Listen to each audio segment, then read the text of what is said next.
નમસ્તે મિત્રો, આજે આપણે બનાવીશું એક નવું જ શાક. તો આપણે આજે બનાવીશું બેસન ભુરજી. તેના માટે આપણે એક પેનમાં 4 મોટા પાવડા જેટલું તેલ ઉમેરી દઈશું. તેલ ગરમ થઈ જાય ત્યારબાદ 1 ચમચી જેટલી રાઈ, અડધી ચમચી જેટલું જીરું અને રાઈ જીરું બંને બરાબર સતળાઈ જાય ત્યારબાદ આપણે તેમાં અડધી ચમચી જેટલી હિંગ ઉમેરી દઈશું. ત્યારબાદ મીઠા લીમડાના પાન ઉમેરી દઈશું અને લસણની કળી 6-7 સુધારી અને તેને ઉમેરેલી છે. તો આ રીતે કળીનો સ્વાદ ખૂબ જ સરસ આવે છે.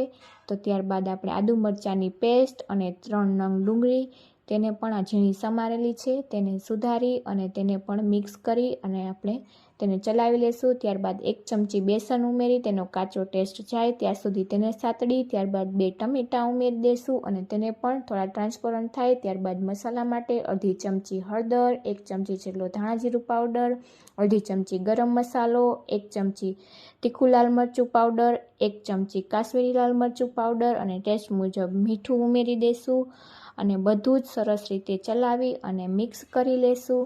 અને ત્યારબાદ આપણે તેમાં 1 ચમચી જેટલો પાઉંભાજી મસાલો ઉમેરેલો છે. ત્યારબાદ થોડું પાણી ઉમેરી ચલાવી અને મિક્સ કરી લેશું અને ત્યારબાદ પોણી વાટકી જેટલું દહીં તેમાં ઉમેરી દઈશું અને એક જ દિશામાં સતત રીતે ચલાવી અને આપણે દહીંને મિક્સ કરી લઈશું જેથી દહીં ફાટે નહીં. ત્યારબાદ તેને ઢાંકીને થવા દઈશું અને એક ઘોળ તૈયાર કરવા માટે 1 વાટકી ચણાનો લોટ, તેમાં ધાણા, 1 લીલું મરચું અને મીઠું ઉમેરી તેનો મીડિયમ એવો ઘોળ તૈયાર કરી અને આપણે પૂરી સપાટી ઉપર ફેલાવી દઈશું અને તેને ઢાંકી અને થવા દઈશું. તો આપણું બેસન એકદમ ફૂલી જશે અને ત્યારબાદ તેમાં ઉપરથી થોડું પાણી રસો કરી ત્યારબાદ તેમાં ધાણા ઉમેરી દઈશું. ફૂલ વિડીયો જોવા માટે મારી ચેનલને સબસ્ક્રાઈબ કરજો. Thank you.